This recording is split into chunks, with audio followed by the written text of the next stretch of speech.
Hi everyone, and welcome to the Movie Summary channel. Today I would like to talk about the movie Badass, a 2012 American action film written and directed by Craig Moss. The film stars Danny Trejo, Charles S. Dutton, and Ron Perlman. It is loosely based on the 2010 AC Transit bus fight viral video. Frank Vega is a decorated Vietnam War veteran who had led a difficult life. His old girlfriend married someone else and had 2 kids while he was fighting for his country. He is unable to get a job anywhere, and ended up making a living selling hot dogs for most of his life until a hot dog van took away his customers. Frank spent much of the rest of his life as a drifter, until one day he becomes famous on the internet when he beats up 2 abusive skinheads on a bus.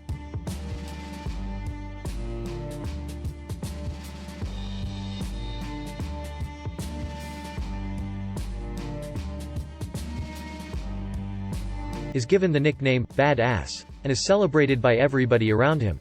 People make t-shirts and graffiti with his face on it, police give him ride-alongs and he ends up on talk shows. 3 months later, Frank's mother, Juanita, passes away, leaving him her house and dog. Frank's best friend and fellow Vietnam vet, Klondike Washington, moves in with Frank and entrusts him with a USB flash drive for his late mother's safe deposit box. Klondike goes out one night for cigarettes and is murdered in a dark alley by 2 thugs, leaving Frank heartbroken.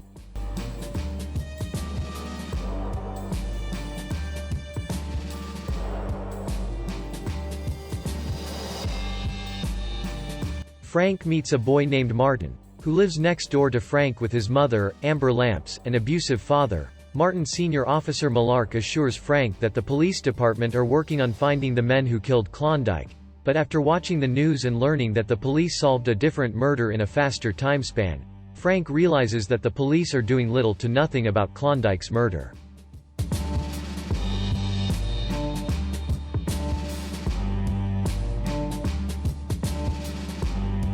Frank decides to solve the mystery himself, and investigates the alley where Klondike was shot.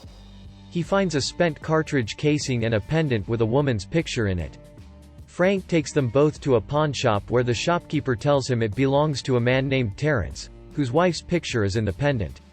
After returning the pendant to Terrence's wife, he asks where Terrence is, and she tells him that he is playing basketball with some friends. After Frank beats up some of Terrence's friends, they tell him that a man named Ronaldo might know where Terrence is.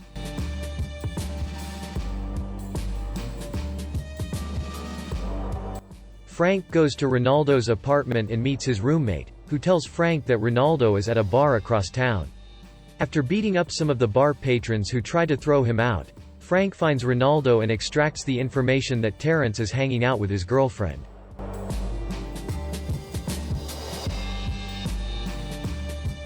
Frank finds her working at a massage parlor, but she is uncooperative, so he follows her after her shift. After breaking into her house, he finds Terrence and tortures him for information about his boss, who ordered Klondike's murder, by sticking Terrence's hand in the kitchen's garbage disposal. Terrence reveals that Klondike was killed by a drug lord named Panther for the flash drive he had been given earlier, which contains details of a secret project to dig oil wells in the neighborhood on behalf of Mayor Williams. Before confronting Panther, Frank saves Amber and Martin from their abusive husband, father, and ends up becoming their neighborhood friend. Amber invites Frank over for a home-cooked meal, and Frank gets all dressed up for it. At dinner, Frank asks Amber if he can have a matchbook of hers as a memento, and she gives it to him. They are about to kiss when Martin Jr. walks in on them, so they do not. Frank insists that Amber and Martin stay at his place until he can repair her front door. The next day, Frank gives the flash drive to Officer Malark and tracks down Panther at his hideout. But he is knocked unconscious, captured, and then tortured for information about the location of the flash drive by being hooked up to an electrocution device.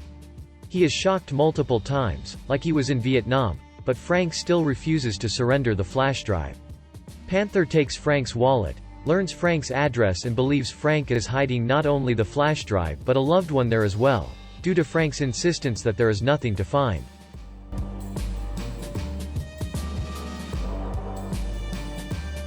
Panther leaves his men to continue torturing Frank, but Frank breaks free from his restraints and throws a lit matchbook, the one he got from Amber, at some oil drums stored in the room, setting the building on fire and causing explosions. Panther escapes but Frank gives chase.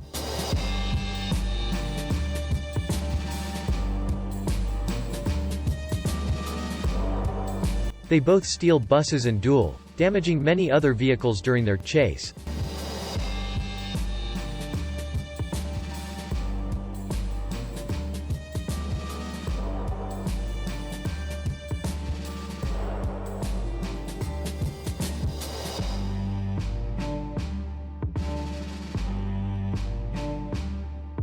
And ultimately demolish both buses. While chasing Panther again on foot, Frank comes across the two skinheads he beat up on the bus earlier. The skinheads try to undo their previous humiliation at Frank's hands by using their cell phone to record themselves beating up Frank, but Frank overpowers them again and resumes his chase. Panther arrives at Frank's house, finds Amber, and threatens to kill her for the flash drive, but Frank arrives in time to intervene. Their fight spills out into the front yard, and just as Panther is about to go after Frank again, Amber jumps on his back and slows him down enough for Frank to get up and beat Panther senseless. Panther is arrested, as is Mayor Williams when his connection to Panther's scandal is revealed on the news. Frank, Amber and Martin all live happily ever after.